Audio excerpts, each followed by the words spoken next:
Existe uma Itália que o mundo ainda se recusa a enterrar. Uma Itália com pose, táticas impecáveis e 4 estrelas que brilham no peito como medalhas de uma guerra que ninguém mais lembra como foi. O mundo olha para a camisa azul e enxerga poder, mas por trás do pano, meu amigo, a realidade é um filme de terror. O que aconteceu com aquela Itália? Porque a verdade é que a Itália hoje é o Vasco da Gama. Você pensa que o Vasco da Gama é time? Vasco da Gama é seleção! Desculpa vascaínos por essa ofensa. Foram tantas coisas que aconteceram que eu resolvi fazer esse vídeo.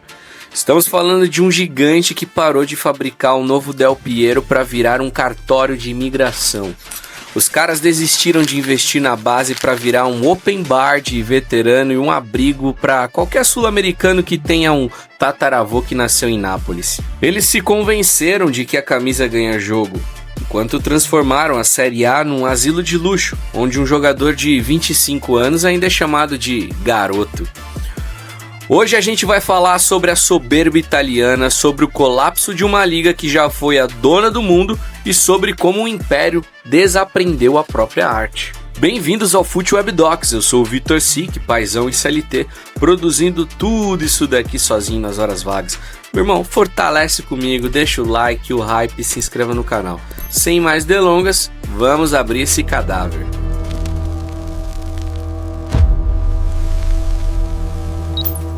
Para entender o tamanho do buraco onde a Itália se meteu, você precisa entender o que ela já foi.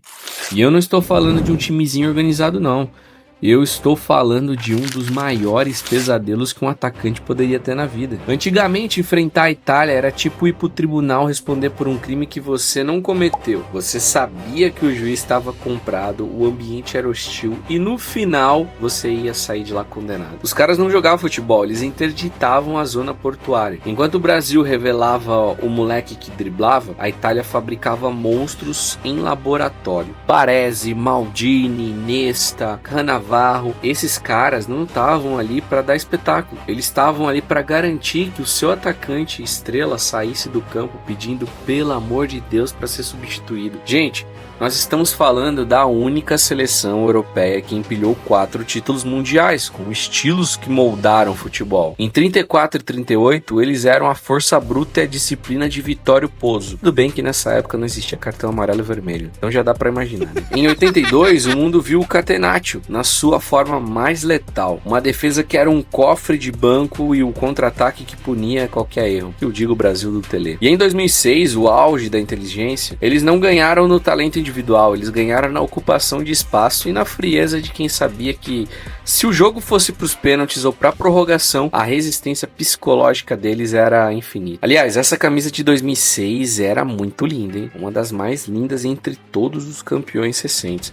Vou deixar aqui o link, aproveita que tá na promo e garante a sua também, hein? Mas vamos lá. Tecnicamente, os caras eram impecáveis. O domínio de bola era orientado, o posicionamento era matemático e a leitura de jogo do volante ao goleiro era de outro planeta. Eles não corriam errado. Eles cercavam, asfixiavam e esperavam o seu erro. Era o país do um chute, um gol. A mística era cruel.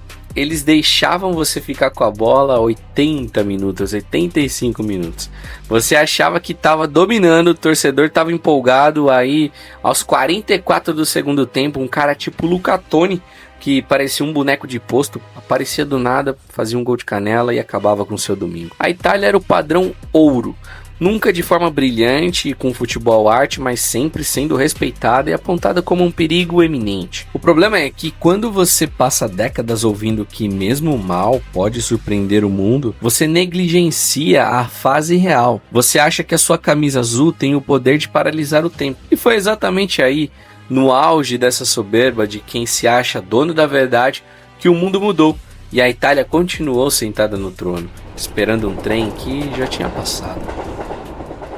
Se a seleção era o exército, a Série A era o mercado de luxo. Teve uma época, meu amigo, que se você fosse um craque e não estivesse jogando na Itália, você simplesmente não existia para o mundo. A gente está falando de uma liga que era tipo a Premier League hoje em dia. Porém, eu ouso a dizer que mais forte ainda, hein? De um lado você tinha o Milan de Berlusconi, do outro a Inter do Moratti, a Juve do Zanginelli. Era uma guerra de egos movida a dinheiro infinito. Muitos craques dos anos 80 e 90 e até começo dos 2000 passavam por lá.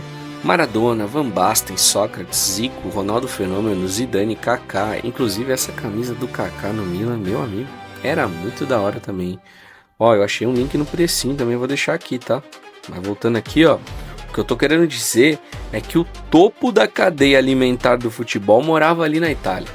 O equilíbrio era tão absurdo que ganhar o Scudetto, o título do campeonato, era mais difícil que ganhar a Champions, pra você ter noção. O mundo parava para ver o derby de Milão como se fosse um Barça e Real na época do Messi e do CR7. E a gente se acostumou com isso. A gente achou que aquele brilho era eterno. Só que enquanto os italianos desfilavam de terno e gastavam o que não tinham, o mundo lá fora estava mudando a estratégia. A Premier League estava virando uma máquina de dinheiro global e a Espanha estava redesenhando o jeito de tratar a bola. E aí, meu amigo, veio 2010, o último grande ato de soberba, digamos assim.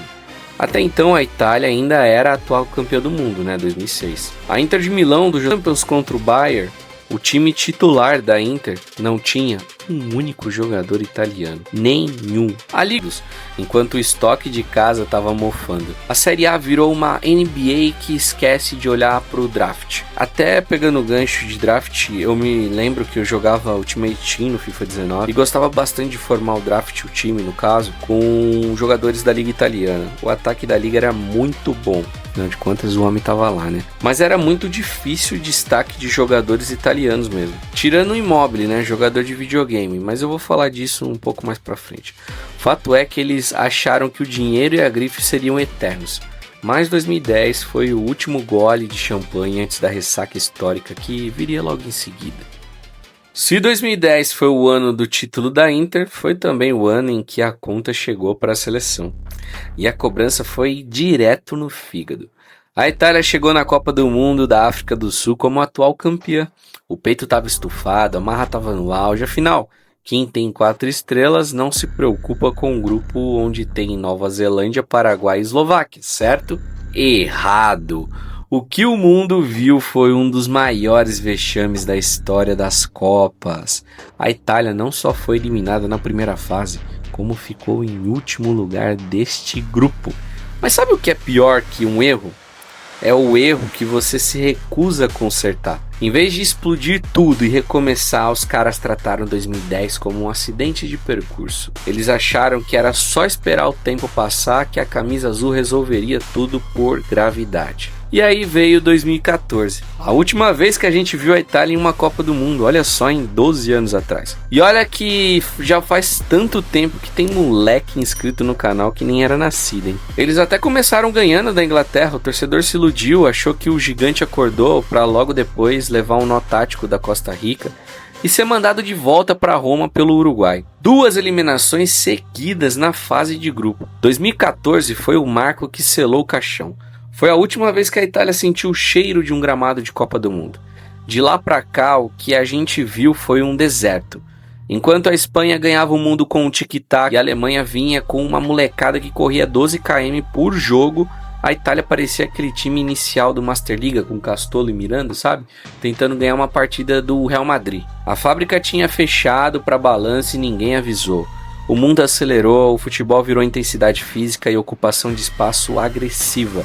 E a Itália continuou tentando ganhar o jogo na retranca, no grito e na cera. Foi o início de um coma que já dura mais de uma década. Depois de 2014, a Copa do Mundo virou um evento que o italiano assiste sentado no sofá, comendo uma pizza e chorando pelo que já foi. Se você quer ver como o Império desmorona, é só olhar para a Série A hoje. O que já foi um centro técnico do planeta virou lugar onde o tempo insiste em não passar. E não é só sobre média de idade da liga, tá? Porque ter veterano até a Espanha tem. O buraco é mais embaixo. É o bloqueio sistemático de qualquer renovação. Basicamente, a mentalidade dos dirigentes italianos é o reflexo de quem se recusa a aceitar que o futebol agora é intensidade e risco. Enquanto na Bundesliga ou na La Liga, um moleque de 17 anos é jogado na fogueira para ver se aguenta o calor, na Itália um jogador de 25 anos ainda é tratado como promessa. O cara já tem barba na cara, boleto para pagar e o treinador diz que ele precisa amadurecer sentando no banco. A Série A virou um paraíso do custo-benefício de curto prazo. Em vez de investir no desenvolvimento de um talento nacional, os clubes preferem buscar o estrangeiro mediano que está sobrando em uma liga periférica ou o medalhão que não rendeu o esperado na Premier League. A última vez que a liga tentou dar um soco na mesa foi com Cristiano Ronaldo em meados de 2018-2019. Um craque absurdo, mas que chegava lá com seus 33 anos, diga-se de passagem. De lá pra cá o mercado virou um feirão de usados. De Bruyne, Lukaku, Modric, nomes gigantes, mas que chegaram na Itália buscando um asilo de luxo ou um lugar para tentar reviver uma carreira que já estava no modo automático. Por muito tempo a Itália priorizou esse tipo de situação. O resultado? Uma liga sem identidade. O jovem italiano olha para cima e vê um muro de vidro.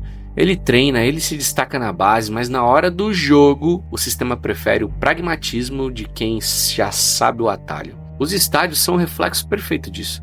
Arenas mais velhas que parecem cenários de filme de guerra dos anos 90.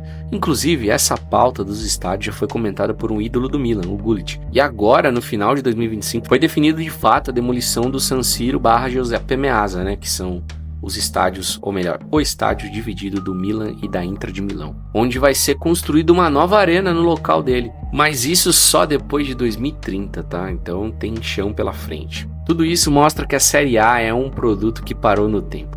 Sem infraestrutura moderna e sem coragem de apostar no novo, a Liga se tornou um campeonato onde o futuro é sacrificado todo final de semana em nome de uma segurança que, na verdade, é só o caminho mais rápido para o esquecimento. O resultado desse crime cometido pelos clubes e pela Liga aparece toda vez que a seleção italiana precisa de um gol. Se você olhar para a defesa, a Itália ainda respira. Eles ainda fabricam zagueiros e goleiros que são bons.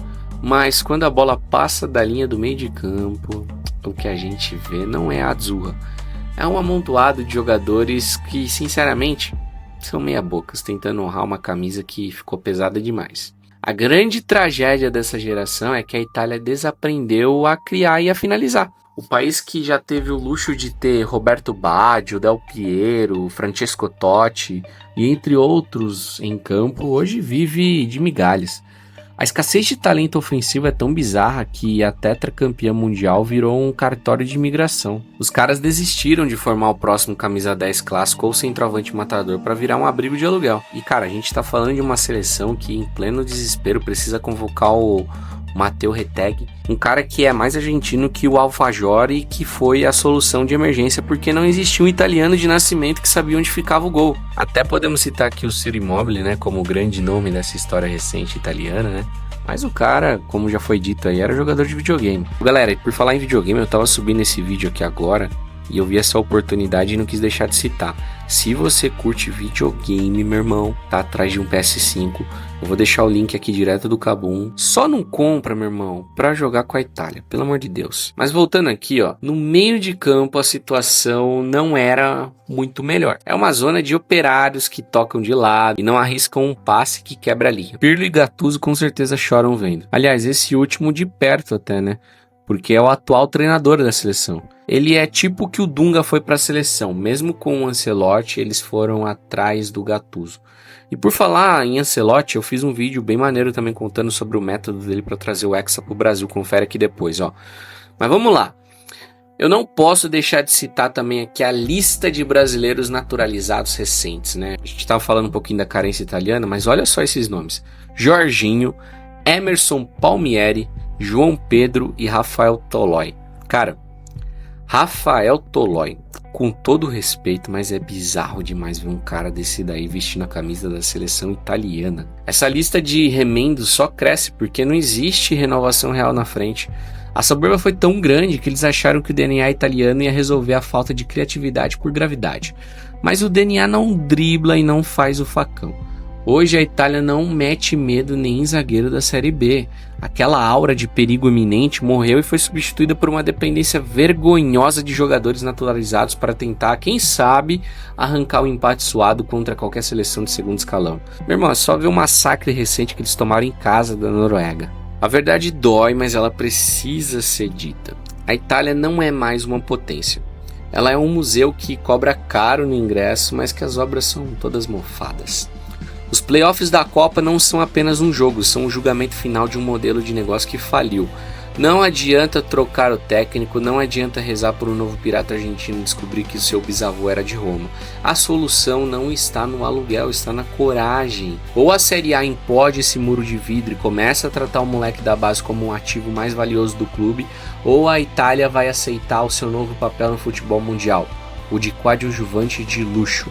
Aquele time que todo mundo respeita pelo que já fez, mas que ninguém mais teme pelo que pode fazer. O Império caiu e o barulho foi alto. Agora resta saber se eles vão ter a humildade de recolher os cacos e reconstruir do zero, ou se vão continuar sentados no trono de papel esperando um milagre que não vem. Me conta aqui embaixo qual a sua projeção de futuro para Azzurra.